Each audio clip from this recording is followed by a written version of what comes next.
History is not a collection of dates. It is a graveyard of empires that failed to recognize the moment their dominance turned into a desperate performance. Today is Wednesday, the 6th of May, 2026. And if you are paying attention, you are witnessing the terminal velocity of a superpower's vanity. We live in an era where the grand theater of geopolitics has been stripped of its dignity, leaving behind nothing but the cold, cynical calculations of survival. For years, I have watched the mechanisms of global power grind against the reality of the 21st century, and what we are seeing today in the corridors of the Kremlin is a masterclass in historical decay. The illusion of Russian hegemony is not just cracking, it is being auctioned off in exchange for a few hours of televised nostalgia. Consider the absolute farce of the May 9th ceasefire. Putin, ever the practitioner of the cynical gambit, attempted to trap Zelensky in a moral vacuum by declaring a unilateral truce for Victory Day. It was a move designed for the cameras, a performance of magnanimity intended to paint the defender as the aggressor. But in the world of high-stakes realism, morality is a weapon, and Zelensky, perhaps learning from the very masters who once dominated his soil, turned that weapon back. By proposing a reciprocal ceasefire starting on the night of the 5th, he didn't just challenge the truce, he exposed the hollow core of Russian intent. A true hegemon dictates terms. A decaying one begs for a pause to protect its parade.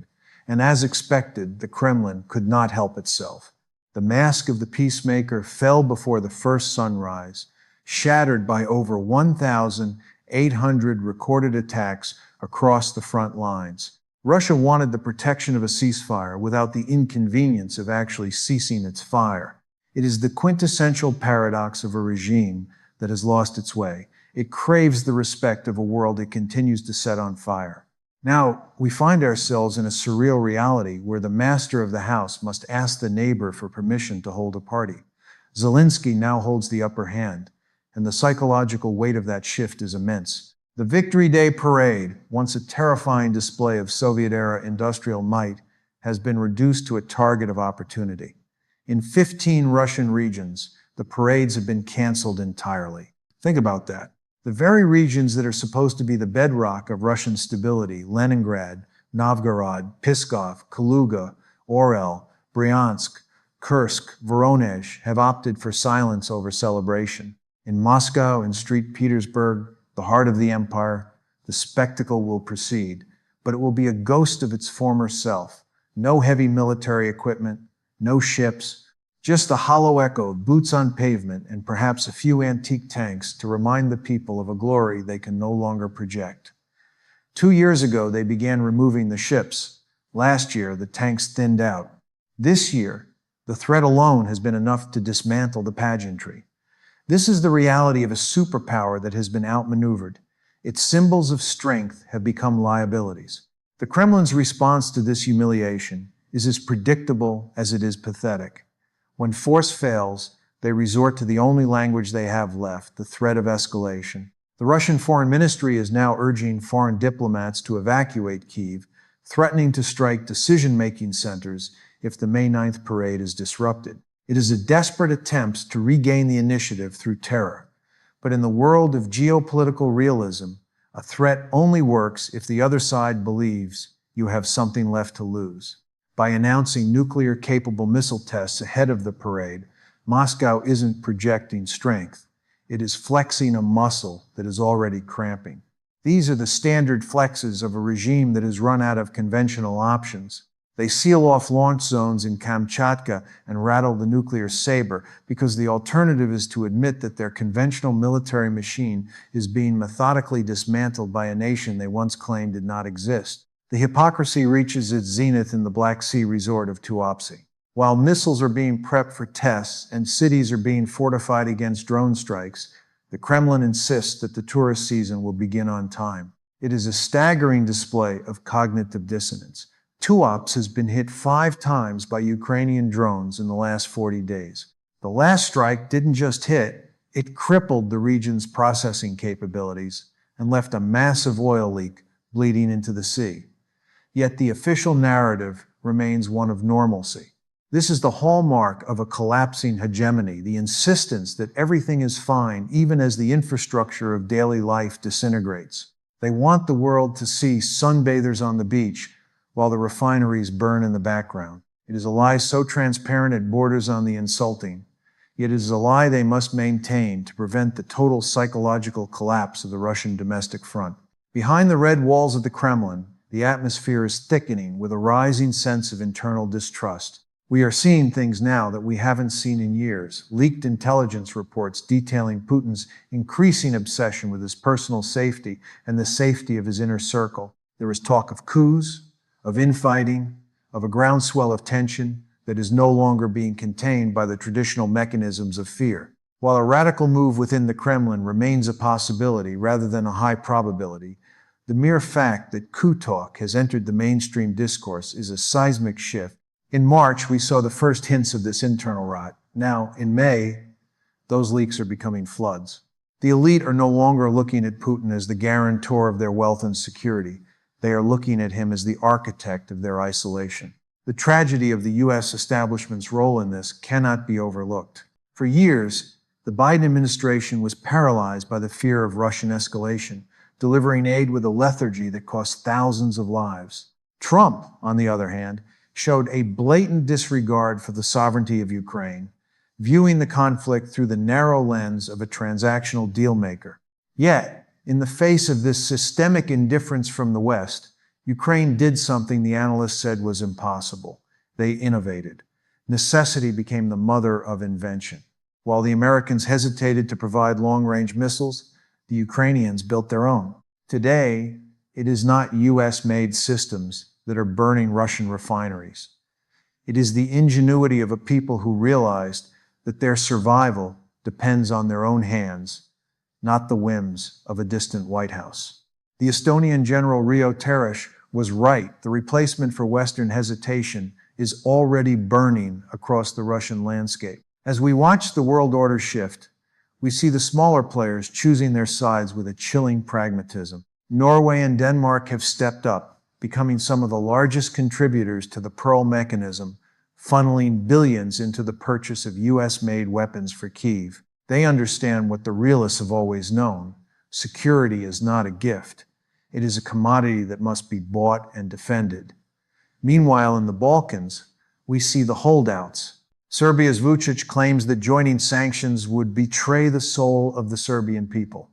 It is a convenient excuse for a leader who has spent 4.5 years playing both sides. But in this new multipolar reality, the middle ground is disappearing.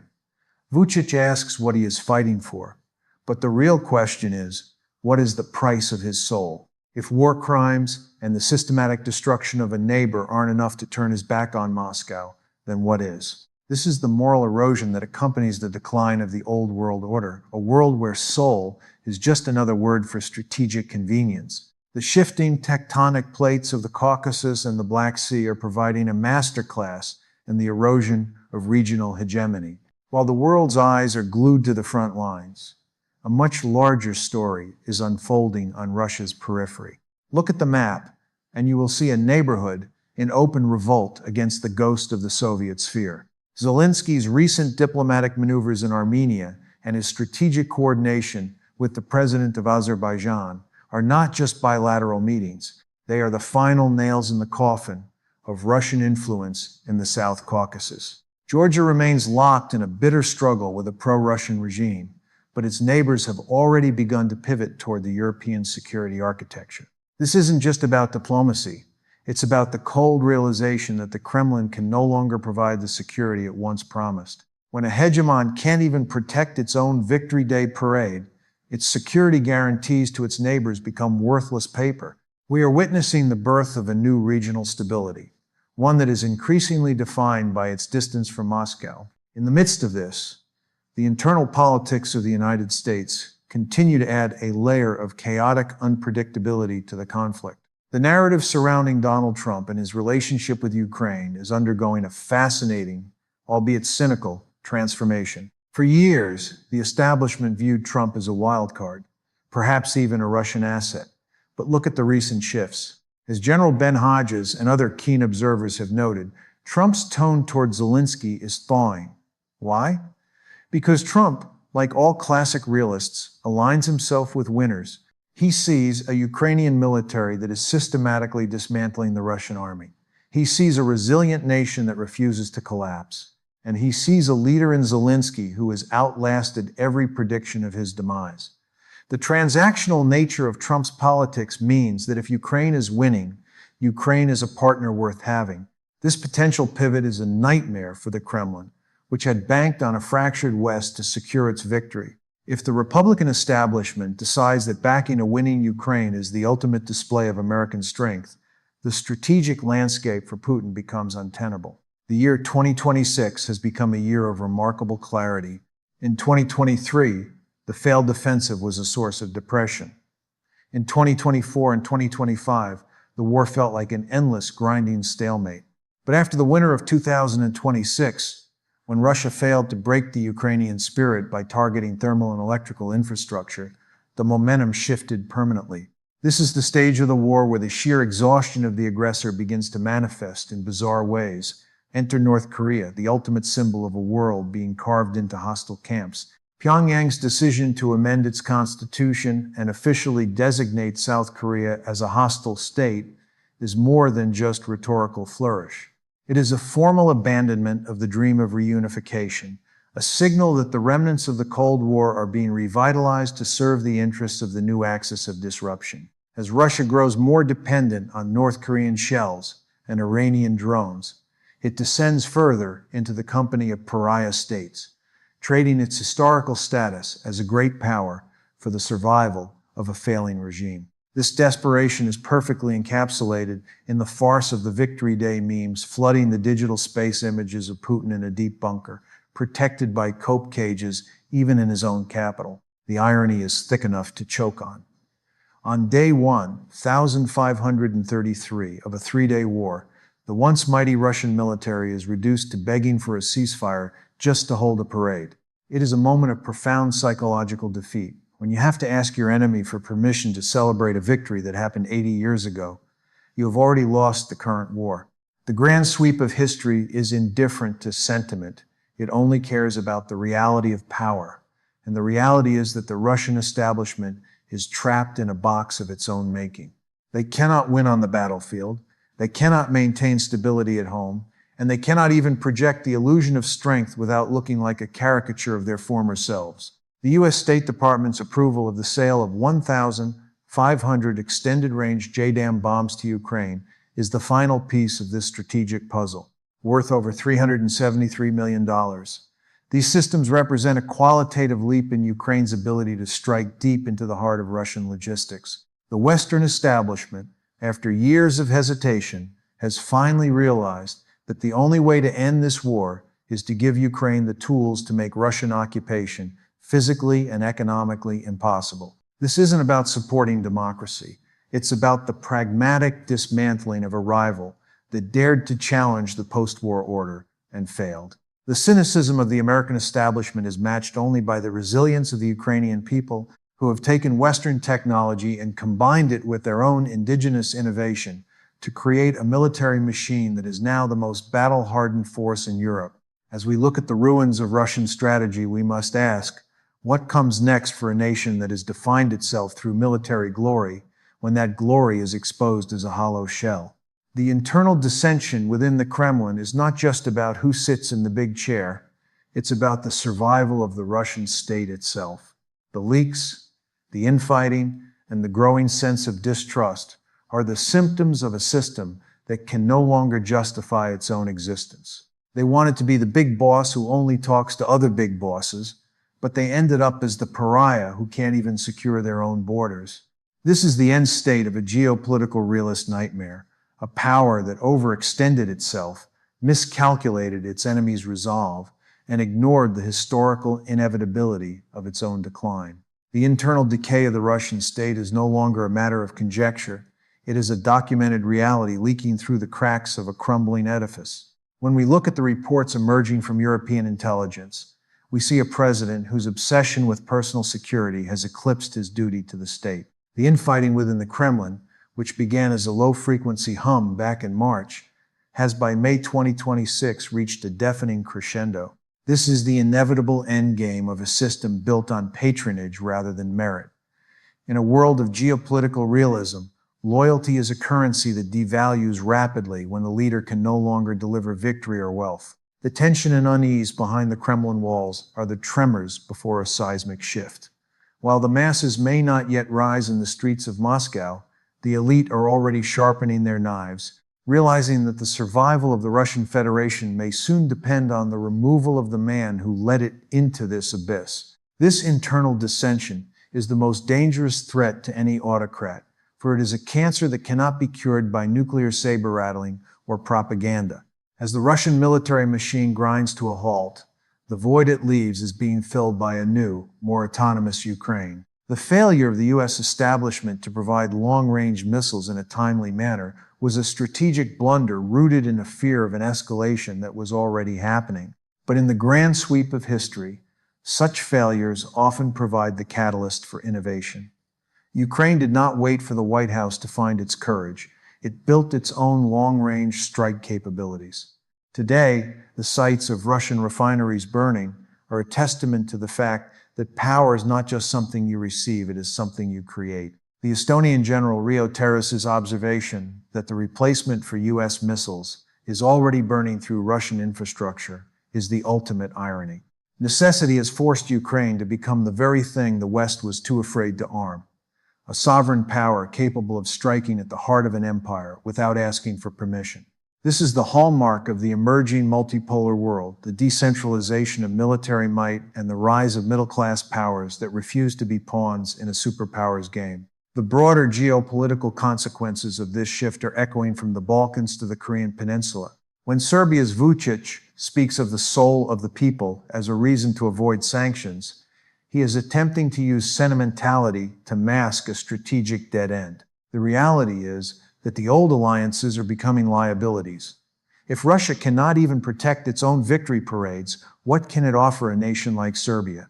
The moral dimension of this conflict has been stripped bare. There is no longer any room for the democratic posturing of leaders who enable war crimes for the sake of political expediency. Meanwhile, in East Asia, North Korea's amendment of its constitution to designate South Korea as a hostile state is a grim indicator of the fracturing world order. Pyongyang has abandoned the pretense of reunification because it sees that the global system is breaking into rigid, antagonistic blocks. This is the world we are entering, one where the old rules of diplomacy are being replaced by a stark, binary choice between total submission or total resistance. The recent JDAM-ER sales to Ukraine and the shifting stance of the American political establishment represent a cold, transactional pivot toward the new reality. Donald Trump's changing tone is not a result of a newfound moral clarity. It is the recognition that Ukraine has become a winner. In the theater of power, there is no room for losers, and the Russian military is failing on a scale that is impossible to ignore.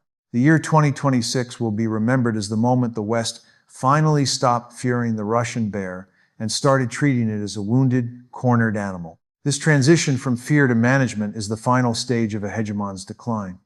We are watching the birth of a multipolar sovereignty, where nations like Azerbaijan, Armenia, and Ukraine are no longer defined by their proximity to Moscow, but by their ability to navigate a world without a single center of gravity. We must conclude with a reflection on the sheer absurdity of the current moment. We are at day 1,533 of a war that was supposed to last 72 hours. A supposed superpower is now reduced to begging its victim for a few hours of peace so it can celebrate a victory that happened nearly a century ago. Think about the depth of that humiliation. The Victory Day memes, the cope cages, the empty streets in 15 Russian regions. These are not just jokes. They are the artifacts of a dying empire. The grand narrative of Russian greatness has been exposed as a hollow performance, a stage play where the actors have forgotten their lines and the audience has already begun to leave. The choices facing the world's powerful nations have never been clearer. They can continue to cling to the wreckage of the old order, or they can embrace the chaotic, dangerous, and sovereign future that is already here. History teaches us that the transition between world orders is never peaceful, but it is always inevitable. The decline of one hegemony always bursts the sovereignty of another, and today, that sovereignty is being forged in the fires of Ukrainian defiance and the cold reality of Russian failure. We are witnessing the end of the post-Cold War era and the beginning of something much more complex, much more cynical, and much more real. The era of talking big is over. The era of surviving the consequences has begun. If you have found value in this analysis, I urge you to share this perspective with those who still believe the old maps are accurate. The world has changed, and it is time our understanding of power caught up with the reality on the ground. As we stand at this historical crossroads, I leave you with two questions to ponder.